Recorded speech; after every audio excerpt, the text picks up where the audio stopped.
suddenly became normalized to call for intifada violence against Jews, both in Israel and worldwide, even in America. Blame the Jews for the pogrom inflicted against them. Expel the Jews, gas the Jews, kill the Jews, exterminate the Jews. I'm not talking about neo-Nazis at the Moose Lodge. I'm talking about pseudo-intellectuals at our best universities.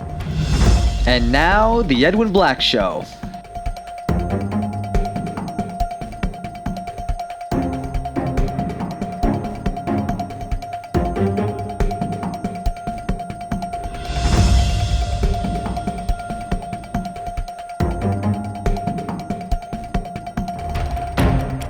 Sponsored by the Books of Edwin Black, available on Amazon and at booksellers worldwide.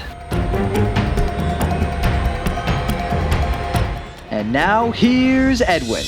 Welcome to the Edwin Black Show. This is Season 5 and the first episode of 2024. I'm Edwin Black, investigative journalist, historian, and author of 200 editions in 40 languages in 190 countries worldwide, including IBM and the Holocaust, and The Farhud, Roots of the Arab Nazi Alliance in the Holocaust, which described a bloody and animalistic massacre in Hebron in 1929, and then again in Baghdad in 1941, both quite similar to the ones we saw unfold in Israel October 7th, just over 2 months ago. If you like our show's content, spread the word. You can subscribe for alerts at theedwinblackshow.com. And if you want to support our work, please visit theedwinblackshow.com/support. Your help, big or small, assures our complete and utter intellectual and uncensored journalistic independence. Please know that this show is completely a worldwide volunteer effort, totally unmonetized. Help us maintain our extremely high level of excellence and documentation. Our world is specifically threatened by ignorance and misinformation. We at the Edwin Black Show are at the tip of the spear of facts in context. Go to theedwinblackshow.com/support. Thank you.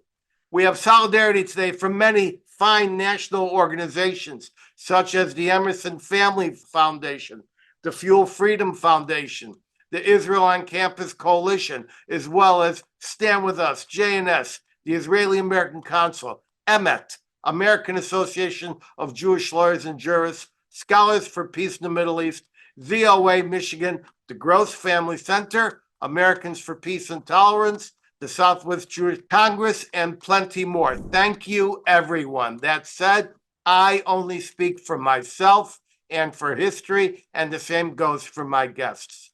Today's episode is sponsored without any preconditions, requests, or stipulations by the just released audiobook of Faye Lincoln's highly acclaimed Values That Shaped the World.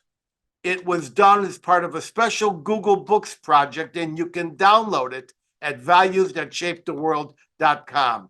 If you see our world values disintegrating before our eyes, try this book. And it is co-sponsored this episode by members of the Jewish community of Encino, California. Today, we welcome guests from across America, including our 4 watch parties in the villages, Newton, Mass., Chicago, and Tampa Bay. Overseas, I see viewers logged on from Australia and New Zealand as usual. I see Holland, Sweden, France, Italy, Spain, Germany, Austria, Great Britain, Ireland, Canada, Mexico, Brazil, Argentina, India, and Israel, plus other countries. If you have a question limited to today's topic, place one short sentence in Zoom's QA feature. The Edwin Black Show, along with our YouTube site, is global and fast growing, enjoying many tens of thousands of views. We speak frankly and without tremor to a fragmented world seeking better understanding of our tormented past, our present very, very tense, and a future still uncertain. And remember, we will not be censored. By the way, stay tuned for my special word of wisdom at the very end of the show, just before I sign off. We'll get to our unwanted episode, World War J, Part 3, to open this turbulent year. That in a few minutes, after some brief announcements, and then a few items from the week. Announcements at the Edwin Black Show and our companion YouTube site. We have just released more compelling and hard-hitting edited episodes. The key episode at the moment remains Kristallnacht 2.0 series, Part 3. It is now live, one of the most important and skin-crawling episodes we have ever produced, and I urge you to watch it in its entirety and share its unhappy content. Plus 2 critical episodes on our freedoms, Free Speech Under Fire, and the rest of our AI Threat series. Now, parts 1, 2, and finally 3 are up. Plus, we just released with full illustration our provocative unanswered questions number 13 from a few months ago. My tour continues. To kick off 2024, I deliver a 4-event January series in Florida with the Gross Family Center for the Study of Anti-Semitism and the Holocaust at Florida Atlantic University. But let's see, I think we got about 600 oversold by 500 seat hall capacity. We have Boca Raton Synagogue, 600 expected to attend, and the Palm Beach Gardens Chabad also oversold. Plus a bonus in Tampa, where I return to the University of South Florida Hillel to support students, and Ken Abramowitz will be presenting there as well. Internationally, in February, it's a return to Mexico City for a powerful community-wide 4-event series sponsored by Yad Vashem. In March of this year, I deliver a presentation on AI and anti-Semitism at the Distinguished Holocaust Center of Ramapo College in New Jersey, and then I fly to Wheeling, West Virginia to address a group being bussed in from Pittsburgh and Eastern Ohio. In April, I keynote the Canadian Privacy Conference in Montreal, and then much, much more from the Hillcrest Jewish Center in Queens, New York, to an exciting return in May to Queensland, Australia. Get details of all my appearances from edwinblack.com/events, and let us meet up in your city. Stand tall. I'm coming your way. Next, I'm happy to announce my unabridged latest audiobook. It's Financing the Flames, How Tax-Exempt and Public Money Fuel a Culture of Confrontation and Terror in Israel. This was the first book to journalistically detail what is now universally been called pay to slay, that is, Palestinian terrorist salaries. At first, the concept of such salaries was greeted with incredulity. Now it's common knowledge. Get this latest audiobook at financingtheflames.com. Finally, I remind my viewers of a terrible website you must know about, publishing the war crime documentation videos. It is Hamas-massacre.net. That is Hamas-massacre.net. This is the documentation we must confront, just as we did after the Holocaust. But this is a magnitude worse. These atrocities were not committed decades ago, but just weeks ago. Not hidden, but gleefully broadcast to a cheering Palestinian world. When Israel has finished this Hamas war, there will be war crime trials in Jerusalem. The documentation on this website will be vital to that process. I remind everyone now that we are in the midst of World War J, the global war against the Jews, in the Middle East, here at home, in America, and roiling through the nations of the world. So, some items from the week as we look ahead to this year. Now I'm going to summarize what I'm about to say with 3 words. We are alone. Our world, and indeed our civilization, pivoted on October 7th when Hamas committed unspeakable atrocities, raping, killing, kidnapping, burning, and pillaging innocent Israeli civilians. It was Israel's 9/11. But after just a day or so of support about these massacres, the entire world suddenly erupted in a heinous celebration of the ghastly violence perpetrated by Hamas. Suddenly, Jews were evicted from the liberal comfort zones they occupied. In academia, Jews discovered and uncovered the culture of hate and debasement so many of us have been worried about for years.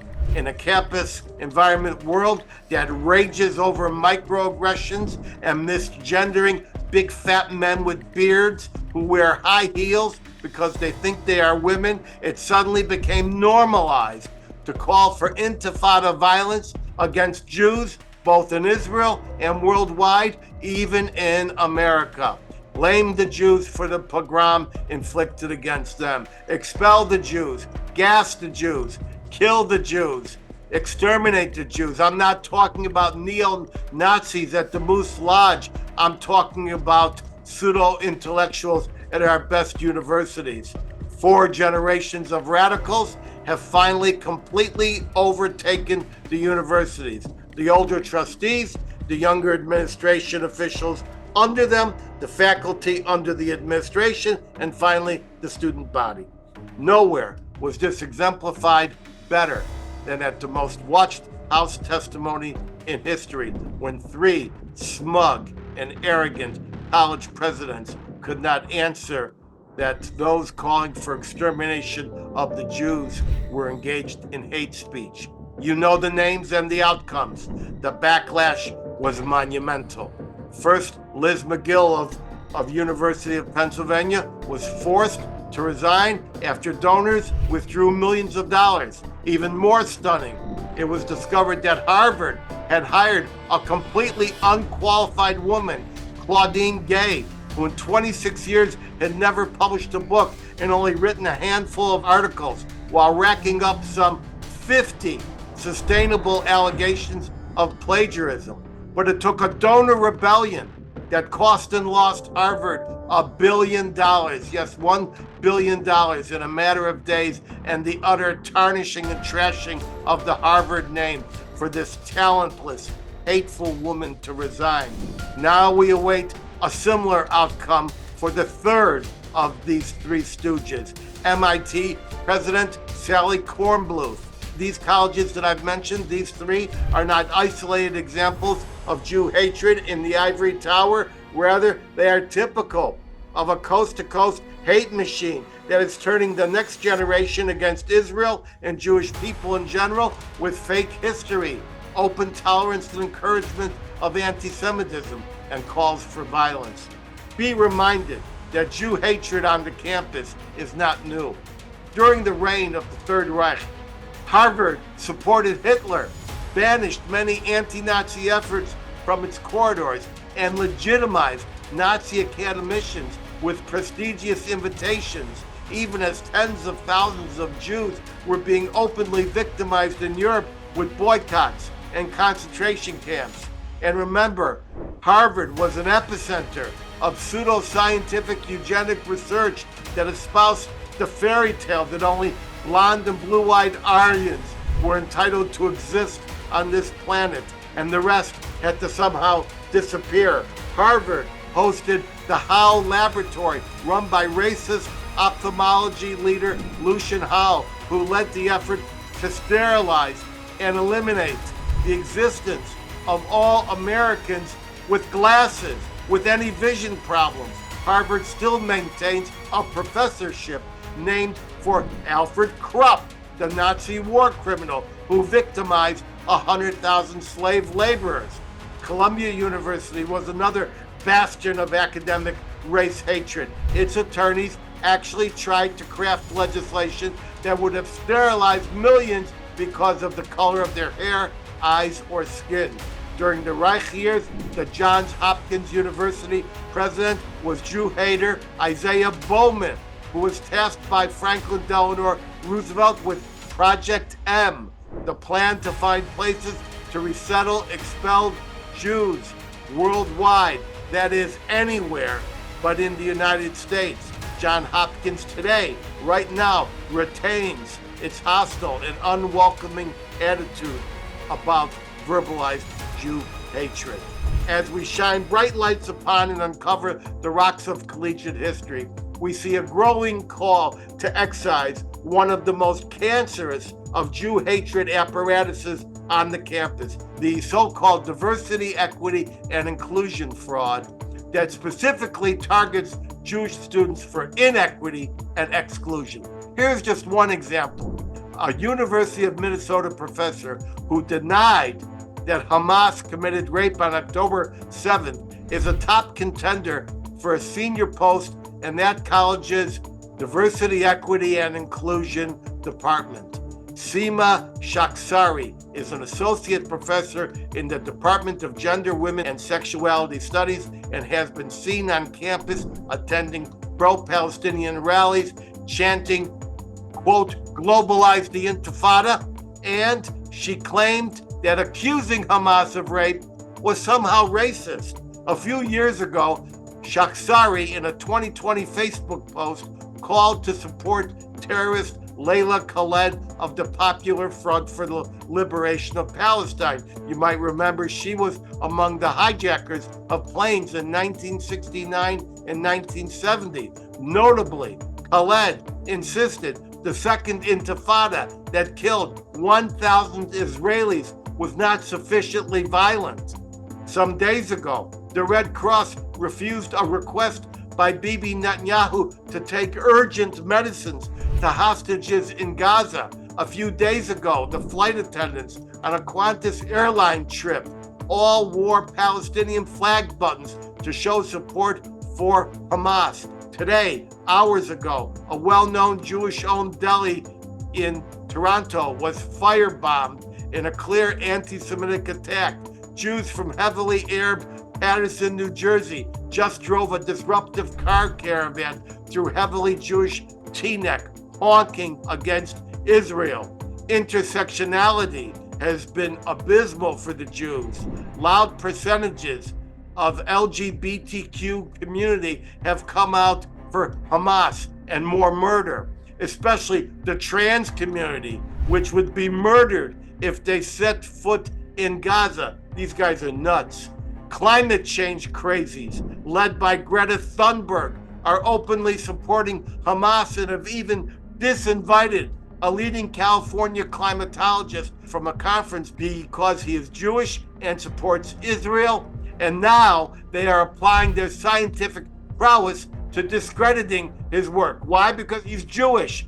There has been no effort to oust these anti-Semitic elements in the crazy climate crowd.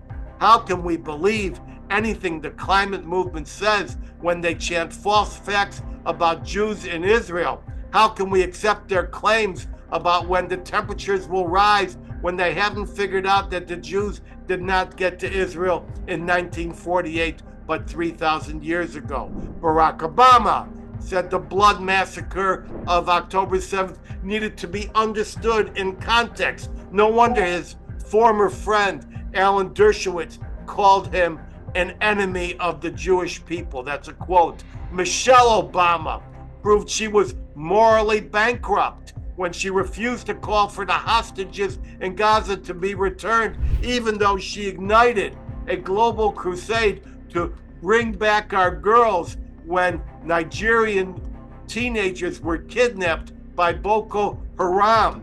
Key Hollywood liberals such as Susan Sarandon ridiculed the Jews right after October 7th and said, quote, now you know how it feels, close quote. Susan Sarandon didn't walk it back until she realized her career had just abruptly crashed and no one would be buying tickets to Thelma and Louise, the next generation. Jews, you are alone. That's how it has always been. No one helped in the Holocaust. Not one camp was liberated. Not one railroad line was bombed. Not one gas chamber was destroyed. American passport offices throughout the world and their visa quotas were closed down to us.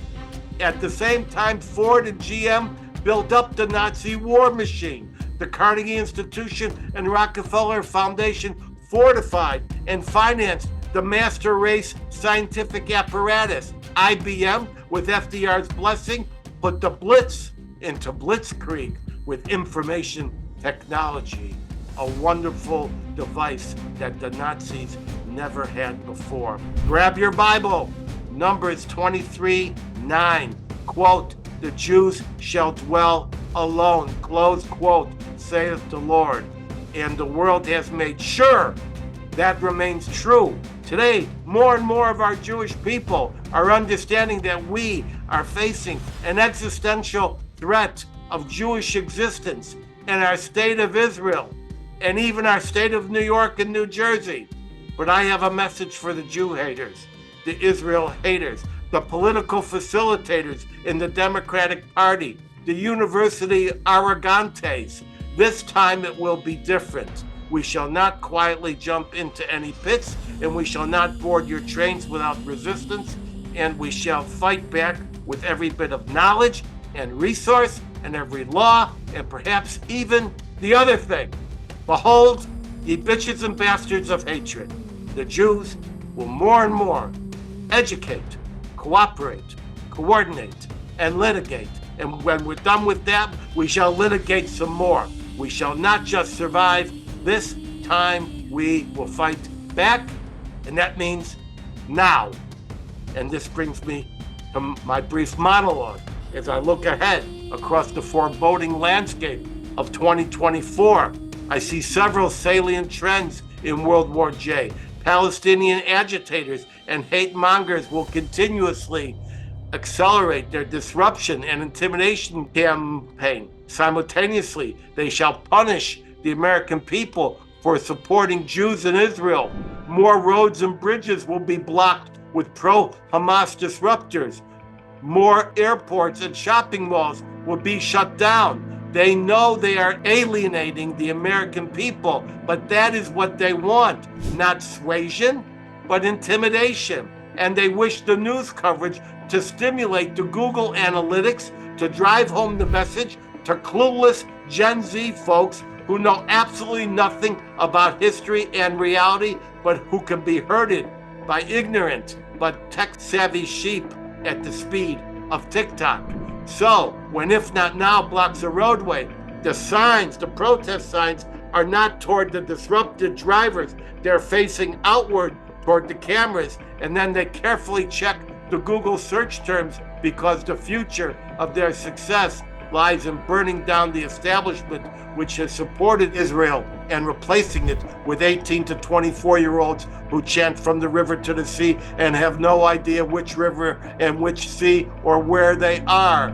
They want to globalize the violent intifada because that will advance the Islamist conquest dream of Hamas and its fellow travelers in the Muslim Brotherhood to tyrannize all men everywhere. A central tactic will be the takeover of the Democratic Party this August as they infiltrate the delegate system locally, state to state, across the nation, and prepare to massively riot at the Democratic Convention in Chicago this August. The Democratic Party and Biden administration is thoroughly infused with anti-Israel and Jewish hatred. Biden can't even control his own staff. Not only does scores of existing White House staffers publicly condemn his Israel support with a massive protest outside the White House gate, but last night, scores of his re-election campaign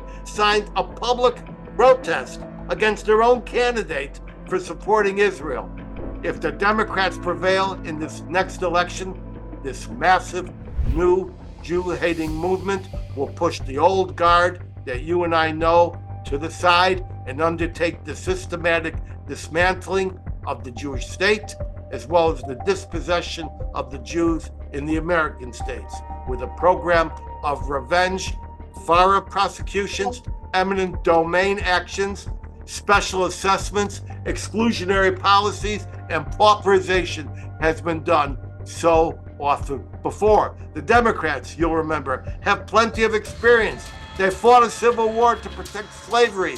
They gave birth to the KKK. They made lynching of black people a regular occurrence. They installed Jim Crow laws. They dispossessed the Native Americans, Trail of Tears. They threw Japanese American citizens into concentration camps, opposed civil rights and equal treatment, created the legal infrastructure to create fatherless homes in the black community, and are now dismantling our judicial and police systems. Remember, the Democrats put us into World War I over slogans and jingos.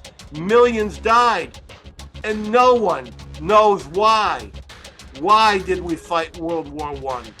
At the same time, Arab agitators in America and elsewhere have figured out where we live. They have the mapping project to pinpoint the location of Jewish persons and enterprises in Massachusetts and other areas. They have the 23andMe Ashkenazi Jewish genetic tracking stolen from Google.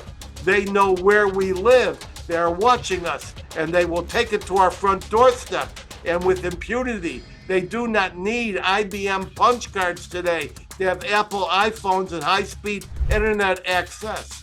I left out 99% of everything I promised myself I would say, because now I've overstepped my allotted time. This makes me yield the camera to one of the security establishment's most knowledgeable Mideast analysts, a man who will tell us where the Israel side of World War J is going, what's ahead in the war and in policy. I give you David Wurmser. David, take the screen and tell us about the year of warfare that lies ahead for Israel and the world. Thank you, Edwin. That was very interesting the way you introduced it all. The breadth of conflict is truly amazing that we face. So this is a very serious moment. At this stage, I think the key question we have is, where are we headed over the next few months and year in terms of the region's strategic dynamics? And in this, until now, we've basically focused on Hamas. While the Hamas war is a regional strategic event properly understood, by and large, we treated it as a Palestinian-Israeli conflict and ignored the regional strategic implications of it. But even if it is a mistake to look at it so narrowly, in contrast, what materializes potentially with respect to Hezbollah, the Houthis, Iraqi militia, Iran itself, is more easily understood in its regional strategic context, namely a front in the overall proxy war between Iran on one hand and Israel, really the West more broadly, on the other. So let's assume for a moment that Israel will take full control of Gaza, purge it of Hamas and PIJ, stay in control overall, which is really a sine qua non for any strategic discussion going forward. That way, for the moment, we can focus on the regional issue rather than get bogged down in a much narrower discussion of Palestinian issues. So let's start with the reference point we keep hearing about, that Israel demands UN Security Council Resolution 1701 be fully implemented. Let's review its terms. 1, all foreign forces must leave Lebanon. Israel's done this. The IRGC, Iran's forces, have not, and the Syrians more or less still are there casting a shadow. Point 2, Hezbollah must immediately withdraw to the Litani River. Actually, the Israelis had kicked them out beyond the Litani River and withdrew, so they should have stayed north of the Litani River. Hezbollah has moved south all the way to the Israeli border in violation. All militias must be disbanded. Well, Hezbollah hasn't done this. It's in violation because it says that Israel still occupies territory in Lebanon, and that therefore it's not a Lebanese militia, it's a resistance force serving the Lebanese state. So that brings us to the final point, which is a border should be set. Well, called the Purple Line. Israel has done this with the UN. The UN has set that border. And Hezbollah just doesn't accept that and says, no, there's still disputed territories.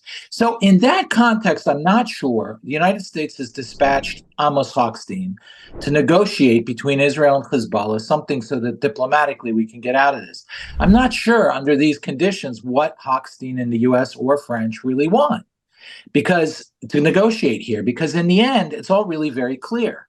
And Hezbollah should simply be given an ultimatum. Abide by the UN Security Council resolution in full, do so voluntarily, or Israel will do it for you. Accepting anything short of full implementation of 1701 would constitute an Iranian strategic victory, since Hezbollah is obviously violating it up and down. So if we negotiate anything new short of that, then it supersedes the UN Security Council resolution. We lose ground. We will therefore have legitimized Iran and Hezbollah's 17-year-long flagrant violation of its obligations and their method of resistance.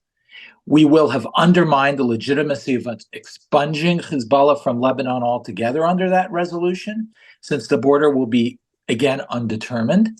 And the status of Hezbollah as an illegal militia will be annulled, and the IRGC presence in Lebanon will be validated. If we do stand on 1701 as an ultimatum, then Hezbollah and Iran will obviously not comply voluntarily, which brings us to the point where the United States and Israel diverge. The U.S. still labors under the old paradigm of signaling and incentivizing Iran to rein its proxies in. It still believes Iran can be a force for stability if only the so-said moderates can be encouraged and empowered. The JCPOA, the Iran nuclear deal of 2015 that Obama administration did, is now JCPOA 2.0. We've been seeking this for 2 years, but it is no longer just a nuclear deal. It is a quest for a broader regional strategic arrangement. This, of course, is very dangerous for the UAE, Saudi Arabia, and Israel, and would represent a phenomenal strategic defeat for the West if it's achieved. In this outlook, however, for the United States, if you're living in this framework for the United States, escalation is disastrous since it validates the Iranian hardliners and undercuts the moderates. Again, this is what the U.S. believes. This is not what the historical record shows, but this is the delusion that we live in.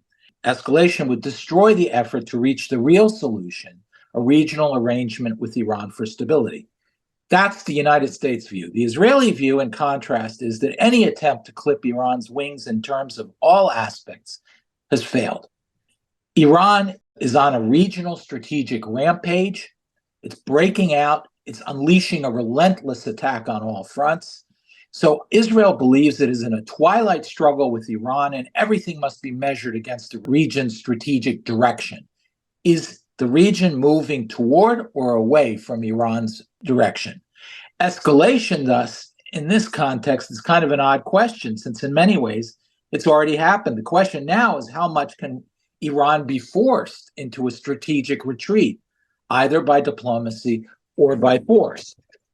Which brings us to the final set of issues, which is the concepts that have failed Israel but still inform the United States. If the United States and Israel, well, I'll get to that in a second. So here are the concepts that failed. And this is where you see the fissure, the dividing line between the United States and Israel. Number one, deterrence can lead to a static, stable, sustainable stability. Two, incentivization of the adversary can eventually, over time, reshape the enemy's goals and bring them to accept an arrangement of stability as their intent. Namely, containment generates evolutionary change in the enemy. Third is, until that happens, the US and Israeli power is so immense that it allows us to safely bet on our defensive posture and capabilities rather than demand a preemptive or offensive posture. We believe that would demand a first strike. We believe we can have a second strike. All those things for Israel failed on October 7th. Because Israel is now in a very different conceptual place, the situation of the US and Israel is no longer, if you see two lines, there's a point of convergence, but then they diverge. Two parallel lines never diverge. They never quite converge, but they never diverge. So Israel and the US are at that point of convergence between two intersecting lines. They are not on parallel lines.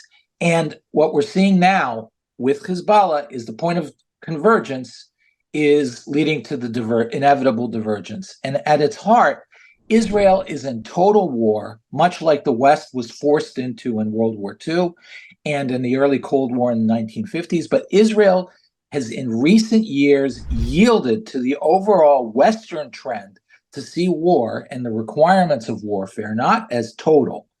And thus its outlook became increasingly unrealistic in the situation that now obtains. Israel has learned its lesson. The United States still lives in an unrealistic concept of the war against an implacable enemy. So the U.S. continues to slumber in complacency, that guarantees an approaching catastrophe. It's own 10-7, but because we have, and a good evidence of that is we haven't even industrially begun to mobilize for war yet. Israel is, we have not. So this administration will not get it on Iran. Israel cannot convince it of it. What are the prospects? Final point. I think the administration can essentially still be restrained politically.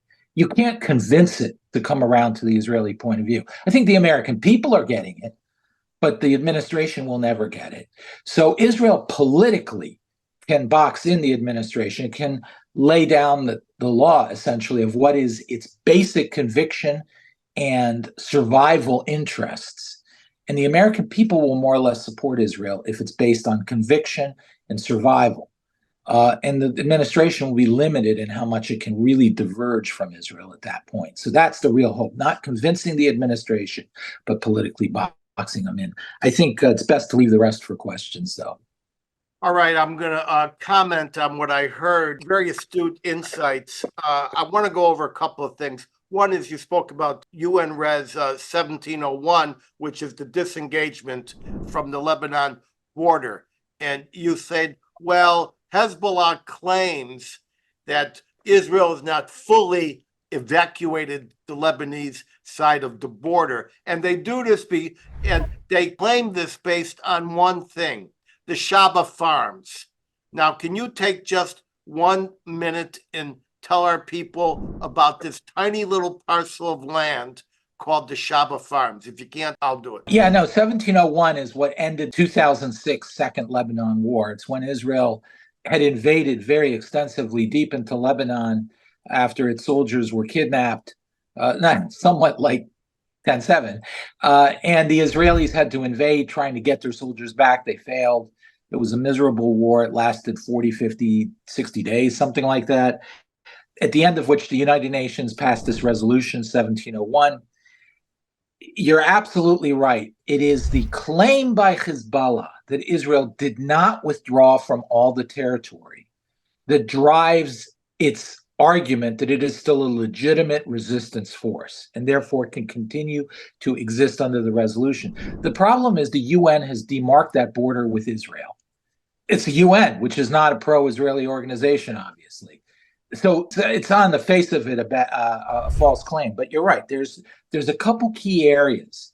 And the dispute basically is a few of them on the Golan Heights, Shaba Farms, which is the border between the Golan Heights and Lebanon, and a town called Rajal, which is also there. And the idea was, no, it was Syria before 67, or the Israelis say it was Syria before 67, not Lebanon. And since the Golan Heights was taken by Israel, and now it's been annexed, the United States has recognized Israel's annexation under international law, it would make that part of Israel. Whereas the Hezbollah says, no, it isn't. And the problem here was the maritime agreement last summer, where there was a very clear maritime demarcation border. And the Israelis, for the sake of, let's just have a deal, they decided to renegotiate that border, which essentially invalidated the border that had been existing. So Hezbollah turned around and continued to say, well, if that's renegotiated, everything needs to be renegotiated. So they're claiming 13 or so different points along the entire border right now. So this is just the moment that you concede on the border, then the whole border is in question. And that's what Israel unfortunately did last summer. You know, I should mention a couple of things. First of all, you were the National Security Advisor to Vice President Cheney. Is that correct? I was senior advisor to Vice President Cheney. So yes, it wasn't the National Security Advisor, but it was because he had one guy, but I was one under that, which was in charge of all these issues. So your knowledge is extensive. We should also tell our viewers that Hezbollah itself is completely Iranian sponsored and is not popular in Lebanon with the Christian Maronites and many other groups. And I think that something happened a few hours ago. They claim they're going to withdraw 2 to 3 miles from the border. Few hours ago, correct? Yes. You're absolutely right on all those counts. By the way, you also had a statement by Lebanon that pretty much describes it, which is that Hezbollah is dragging them into a war that Lebanon doesn't want. So this is the Lebanese government saying Hezbollah is a foreign force. The Israeli military has made it clear publicly that they have the whole apparatus in Lebanon under an AI attack regimen, and they are ready to take down Hezbollah and return Lebanon within hours, where they would be attacking not hundreds of times a day, but actually scores of times a minute. Now, the last thing I want to cover before taking our questions is we seem to figure out that there's a divergence of real politics, that Israel has one idea, that American has another idea. And I think one of the dynamics that has come to the fore is that Israel, after October 7th, finally woke up and realized where it really was. It wasn't on Central Park West. It was actually in the Middle East. So these ideas of deterrence and paying people off with jobs and economic sponsorship, it's sad to Americans who we think of equity, we think of justice, we think of give and take, we think of a resolution. That's not how they think in the Middle East. Would you please take a moment to tell people about the real driving force in Mideast politics, the strong horse? Yeah, I mean, the Middle East culturally is emanating from Arab society, and Arab society essentially is a tribal society. That society, it's a very dangerous thing to be a tribe in the Middle East. You could be killed, your tribe can be wiped out. So you're always looking for allies. You're always looking for structures that are safe and protect you. Protection is the validation of leadership, whether it's a tribe leadership in the region, a leader's tribe internally, etc. Protection. That is the key value. Now, protection doesn't come from weakness. Protection doesn't come from being selfless. Protection doesn't come from goodwill. Protection comes from strength. So in the region, there's a constant quest to find the strong horse that you align yourself with and be strong. The Saudis, the UAE, the rest are looking right now. They're terribly scared because the United States, the strong horse, the biggest tribe in the region, has lost its will or its power. And as a result, they need a new strong horse. They can't survive alone against powers that are bigger than them, like Iran, that has Russia behind them and China and so forth. So they're all looking for the strong horse. And Israel has the potential to fill that role to some extent in the region because its enemies are really the same as Saudi Arabia's enemies. As long as Israel remembers that peace and its condominium with Arab countries emerges from its strength and not from some delusional sea change of Zionist belief that obtains in Riyadh or wherever, but real hardcore realpolitik of tribal warfare and strong horse, then it will have lots of peace and it will be strong, and regionally it will be ascendant.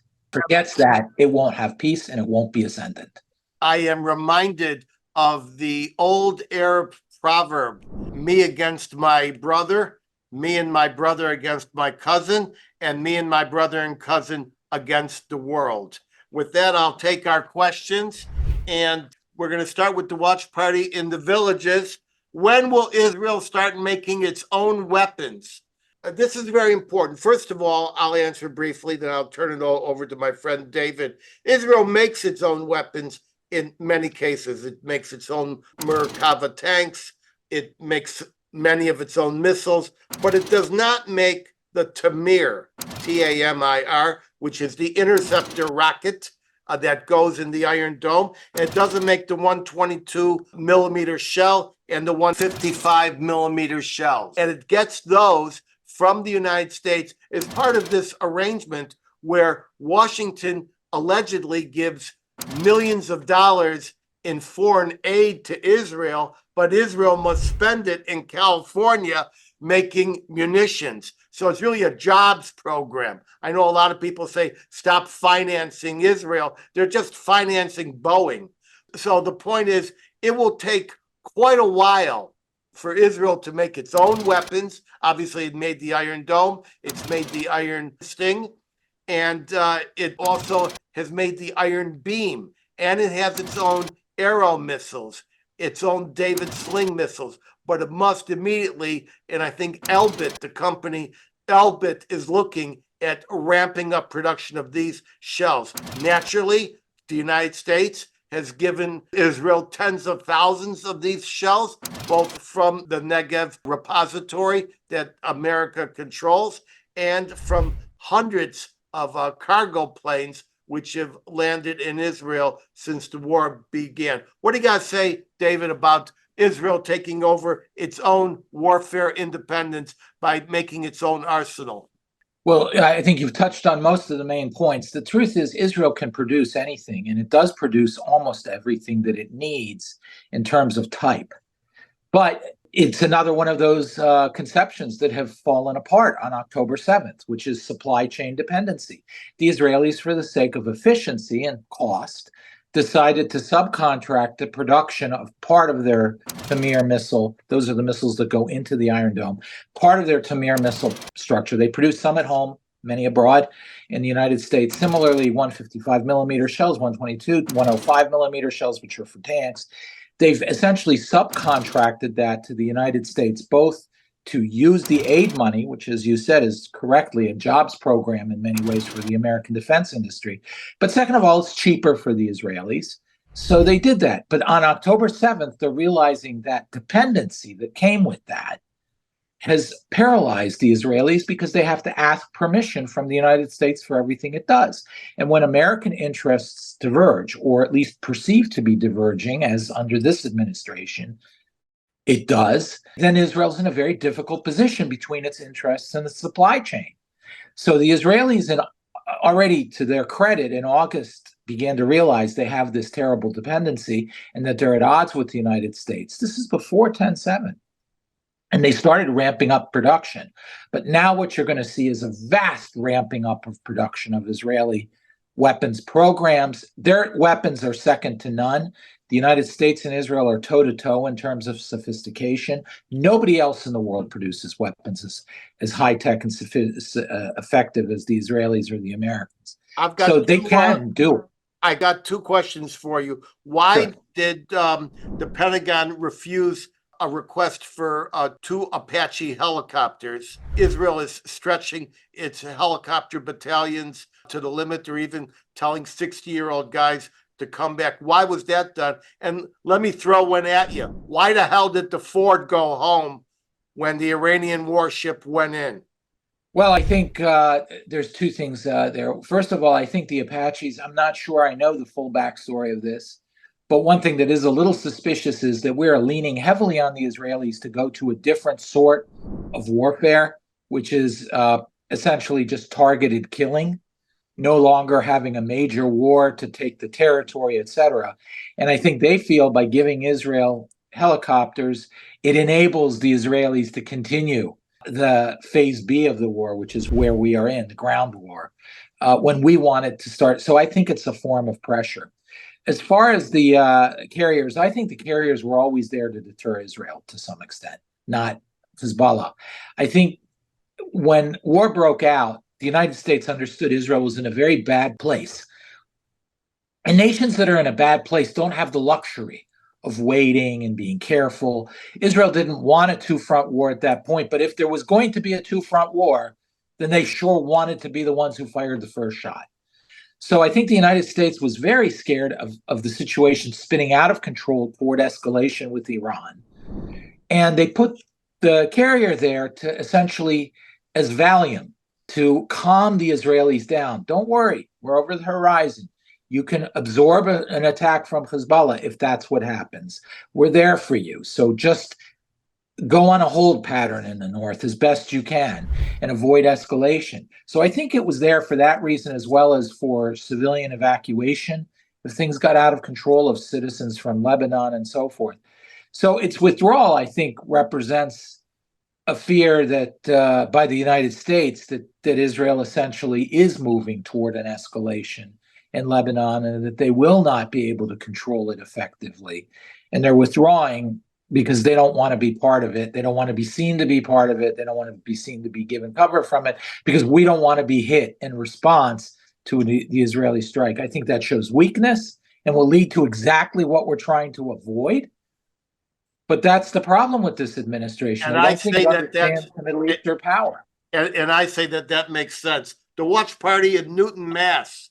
In your opinion, did Claudine Gay commit plagiarism? All right. So David spends his days and nights writing, and I spend my day and night writing. And together we probably have approximately a century of editorial experience between us. If you take 5 sentences, wholesale or just about wholesale, and you drop them into your manuscript and you don't attribute them and you make them seem like your work, you plagiarized somebody's stuff. Now, if you want to say this guy said it and then say, comma, he suggested, or was published in the Atlantic, or was published in the New York Times, or even if you want to do a footnote, for heaven's sakes, I publish books. I have an entire documentation team. We produce thousands of footnotes, which are meant to be scrutinized and replicated. You can do this once, you could do it twice, and maybe under some circumstances, you could do it thrice. But you can't do it 50 times in 26 articles with no book. So I say she absolutely committed plagiarism. She had no right being in that position, and I'm glad she's gone, and there is no racism involved in removing her. David. 100%. Look, a person in her position knows the rules. If you quote verbatim somebody, you have to put quote marks around it, and you have to cite it.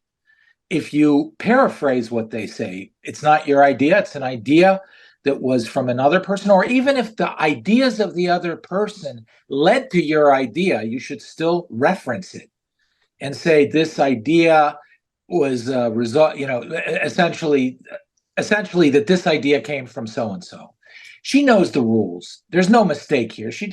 It's a moral failure, not a oversight.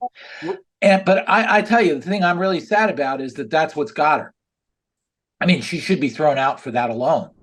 But the fact that the anti-Semitism, the flagrant anti-Semitism, the throwing Jews to the wolves and under the bus for the sake of DEI, diversity, equity, inclusion, and wokeness, did not get her fired, tells you that nothing has been repaired here. The fact also that she continues to be a professor, despite the fact that she's been shown to be a plagiarizer, is also another huge moral failure. And Academia is just an a enemy of footnote, America now. not $900,000 a year salary. And I should say something else just to push your statement further. A lot of my team of footnoters, when we take a concept, just a concept that we found somewhere else, we often have a footnote that says, see this, see that. And we struggle over proper documentation and attribution. The Watch Party in Chicago, my hometown. What is being done to dismantle DEI in the colleges? They teach Jew hatred, and I saw it firsthand. Well, the first thing we must do is unmask these organizations as not agencies of equity, but inequity, and not of inclusion, but exclusion, because in case after case, they are made up of people who are hostile to Jews and other minorities, and of people who are excluding the Jews. And we've seen it in time after time. As to what's being done in certain localities, certain states, they are abolishing DEI at state-sponsored schools, state-funded schools. I would like to see DEI abolished from STEM to Stern. And I know that I am every day dealing with an atrocious action against Jewish students and faculty undertaken by DEI. Anything from you, David? Yeah, I would have three-pronged effort. First of all, Jews have to come to terms with the fact that this is a war against all Jews. The way DEI is being practiced, the way campuses are being done, the way academia is organized, it is institutionalized anti-Semitism in its outlook. Middle East Studies Association is deeply anti-Semitic. So, number one, I think the power of contributions. If Jews stop giving to universities, that is a huge blow to them. The second thing is to use the structures of the US government. DEI, as currently implemented, is racist. And there are US statutes against anti Semitism, but also against racism, that bar federal funding of institutions that do that. Every single one of these universities, even the private universities, rely heavily on government grants, loans, funding, project funding, et cetera. These things run on federal money. You cut it off, they can't live with that. You will see a change in a jiffy. And then the third thing is, in case they do not see it, the money that is withheld from them by the United States government and from Jewish donors and pro-Israeli donors and anybody who really wants fairness, who's donating, should go to create competing academic structures. In Israel, Israel needs a number of new universities, and in the United States, so that people have an alternative to go to. I like that. Israel does need more universities, but so does America. And it's very possible that there will be an elevation of our top community colleges to state college level. Let's go to Marlene from Grand Rapids. I'm hearing over and over again that Gaza has no real innocent civilians. Your view, please. I'll answer first.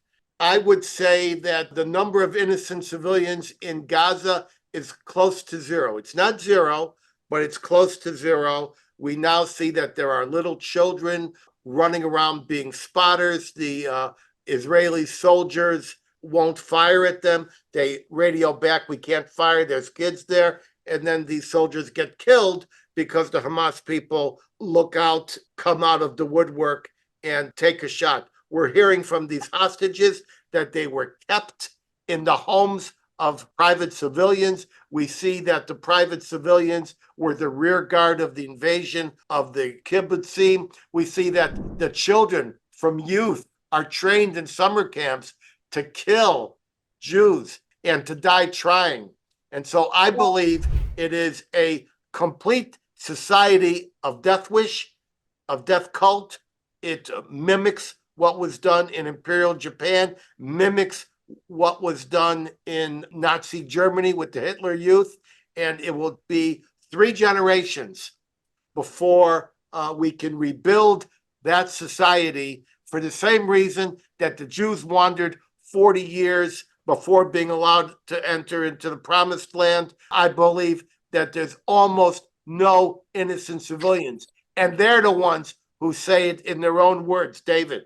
Yeah, one of the concepts I mentioned that failed on October 7th was this idea that we're not in a total war. Israel's in a war that looks a lot like World War II, rather than, or maybe the first years of the Cold War, rather than the sort of antiseptic wars that we had in Iraq, where we were liberating Iraqis from the Iraqi government, or the way we approach some other countries, really even the Cold War at the end, where we liberated Eastern Europeans from their communist governments.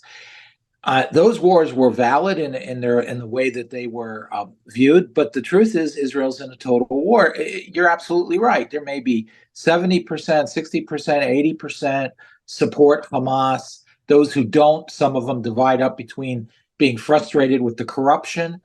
So far fewer oppose the sort of horror and depravity that Hamas did. The polls say that.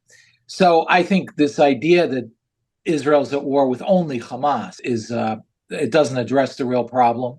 We're dealing with a distorted population that believes in a total war with Israel, and that Israel can't really commit suicide for the sake of a belief that is proven to have been wrong. The second thing is, looking at World War II, if those are the rules, if we are looking at a situation of total war, it is important even to convince those who oppose the war, and there were some Germans who opposed the war and some Japanese, that war is such a disaster that they have to work to the end of their lives to avert another one. You have to essentially inflict enough shock on the enemy population as a whole so that everybody who any time thinks of some claim to go back to war, everybody else will rise and say, are you nuts? Do you know what this did to us last time? That's where we are with Japan. That's where we are with Germany. Nobody in their right mind, nobody contemplates reopening the questions of World War II and an attack on the United States, because they would be seen as nuts by their population. And that's essentially where Israel has to go with the Palestinians. If you keep saving the Palestinians from themselves, then war is cost-free. Even if they lose 20, 30,000, Hamas looks at them as martyrs that are good propaganda. They hate their people more than anybody hates the Palestinians. So you're not deterring anybody. And the Americans can't have this conception that they actually want to die. How many times do the Hamas guys need to go on Russian TV and say the Israelis love life and we love death and we're willing to die? And now we have a comment here about this stupid survey done by the Foreign Relations Council, which has been discredited. The Arab World Resources, as you know, David, undertook some very exquisite poll taking. I'd like to explain that 85% of the people in Gaza, and probably the West Bank too, support the Al-Qassam brigades. They all support the same goal. The question is, who do they think can deliver them to that goal first? 75% believe it's Hamas, and even more of them believe it's the Palestinian Islamic Jihad. And so I'm just answering this question from Wes with this silly view that there was a survey that said they don't support Hamas 100%. What do you think? Who do they really support? They support Hamas and they support anybody who wants to attack Israel. I mean, the polls consistently show that. Moreover, you do have to look to some extent at Islam. Now, Islam is a very difficult thing because there's two foundations to it. One is the doctrine, Sharia, and one is the tribal element, which allows you to suspend Sharia to some extent. It's older, it's pre-Islamic. The tribal element is what we discussed earlier. If it's in the interest of the tribe, they're allowed to suspend doctrine. Under Sharia, though, under Islamic doctrine, Israel will never be legitimate. There is never any point at which there will be an acceptance of Israel. You will never make the Muslims Zionists. They believe that Israel was the ancient Israelites, that Israel today is descendant of the ancient Israelites. They believe that the Jews did control the territory. The Temple Mount is where it is, blah, blah, blah. That's all in the Quran. That's all in At-Tabari and other historians. They don't deny that. They do now in terms of public propaganda. But in terms of religious faith, they don't. But that doesn't matter because Jews are corrupting words God, and Jews have to be superseded by Islam. And that any territory that is not under Islam is the world of the sword and therefore has to be conquered. That's Islamic doctrine. You will never change that, and you will never buy legitimacy for Israel. But you can buy acceptance of Israel. And you can buy acceptance through the tribal element. If Israel's strong, it's powerful, and it represents opportunity for various forces in the region to find security, they will do so, and they will sign peace treaties to do so. So it all depends on Israeli power. And I should say they don't use the word peace treaty. They use the word hudna, which means the pause between the wars. It's kind of like a truce or a ceasefire. Now, we continue to have these questions from Wes about this silly Foreign Relations Council survey and poll for 16 years. Do you trust that, or do you trust the guys from the university in Egypt and in Gaza and in the West Bank who have undertaken these and have absolutely established that the people support either Hamas or the other organizations that act like Hamas? Which do you believe? Just let me pose it this way. Any single time Israel has used force, including right now, you will see Jews demonstrating against Israel, and you will see Jews demonstrating in Israel against the war. Even now, under this war, there was a demonstration. Okay, so there will always be those Jews who will say, not in my name, not in my name. And how big a group it is, my feeling is it's probably 5-10% at most.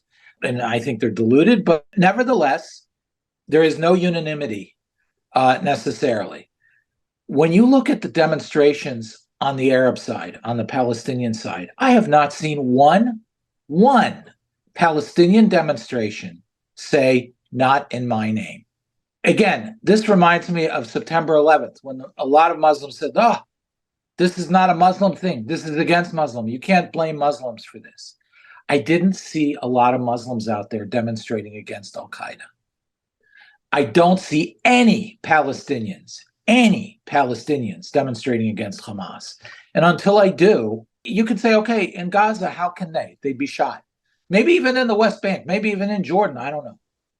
But why in Berlin? Why in Washington? Why in Harvard is there not one demonstration by one Palestinian against what was done? And I would like to see just one say, I'd like to live in peace. We'll recognize you. We'll live side by side. You never hear that. Let's go to Morrison Herzliya. If Gaza is so starved and out of supplies, how is it that so many missiles are being fired at us in Israel every day from Gaza? Go, David. This is a lie. I mean, the humanitarian crisis is a lie. Israel has allowed in more than enough humanitarian aid. There's always been to Gaza anything they need. The only restrictions on Gaza were stuff that could be used for weapons. And in many cases, as we see, dual-use stuff was even let in. So this whole thing is just propaganda. And I think this really cuts to the issue of Palestinianism, which is every aspect of Palestinianism, from nationhood to the current humanitarian crisis, is grounded on lies. There is no case without lying.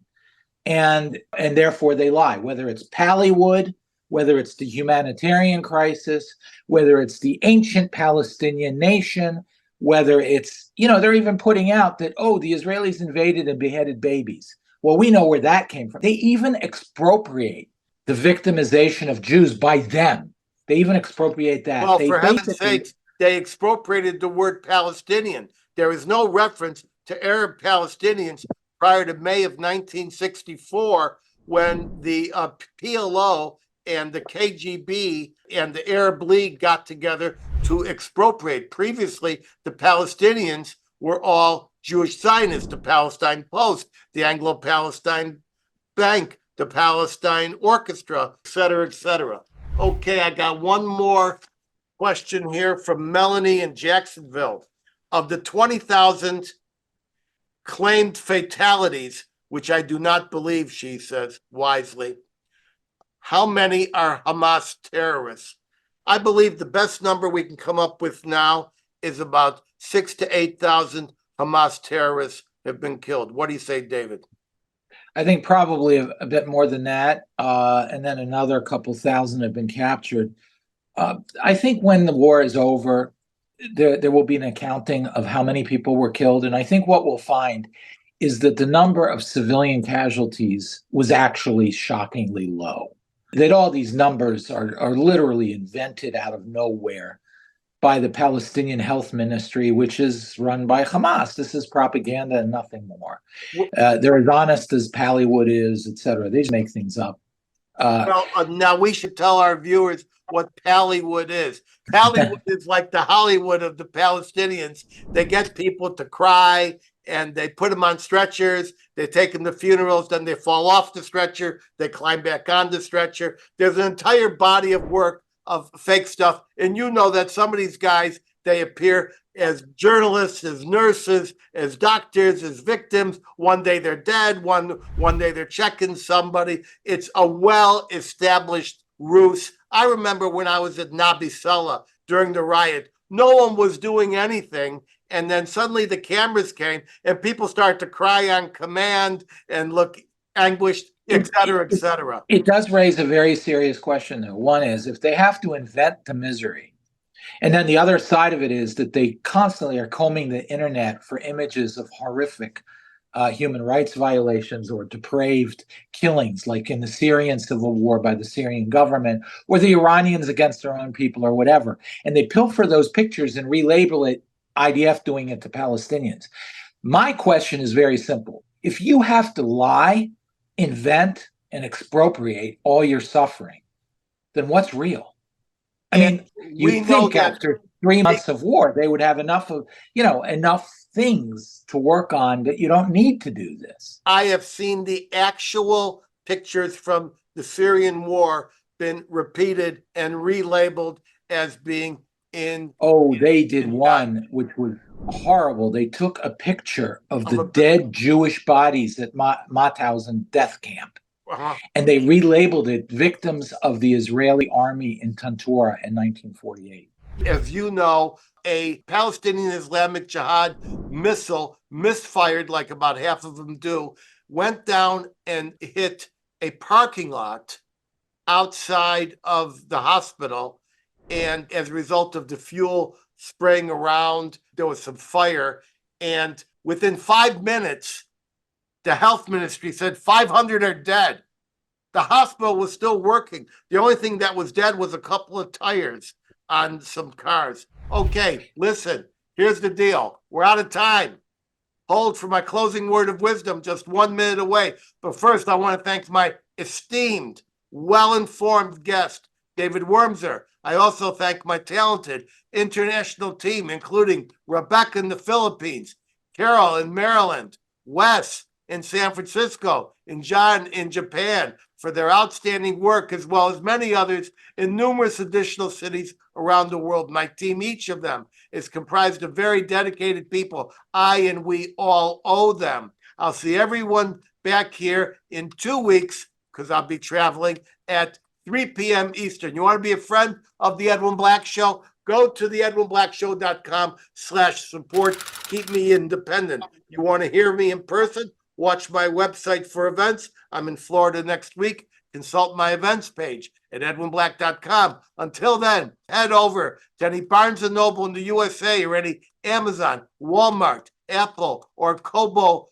platform, or Google in 190 countries across this roiling, toiling, boiling planet, where you can find any of my 200 book editions, such as IBM and the Holocaust, soon to be a major Hollywood blockbuster. God should grant that there are no more actor strikes, and also War Against the Weak on eugenics. You want an autographed copy? Hit my personal, newly redesigned website, edwinblack.com. Thank you, Wes and God. And click books. Get access alerts to participate live in future shows at the edwinblackshow.com. You'll see a much enhanced and exquisitely produced version of this show and prior episodes by subscribing to our YouTube channel at the Edwin Black Show and click the notification button like tens of thousands of others. You will love them. We put new ones up each week, produced by a bold international crew. Follow me at Edwin Black Book on X, if that's what they call it, as well as Facebook. Remember, today's episode was sponsored without any preconditions, requests, or stipulations by the just released audiobook of Faye Lincoln's highly acclaimed work, Values That Shape the World. It was done as part of a special Google Books project, and you can download it at valuesthatshaptheworld.com. If you see our world values disintegrating before your eyes, try this book. And now, for my closing word of wisdom. 2 human forces dominate the world: knowledge and ignorance. You must embrace one or the other. I'm zooming out. Bless all of you.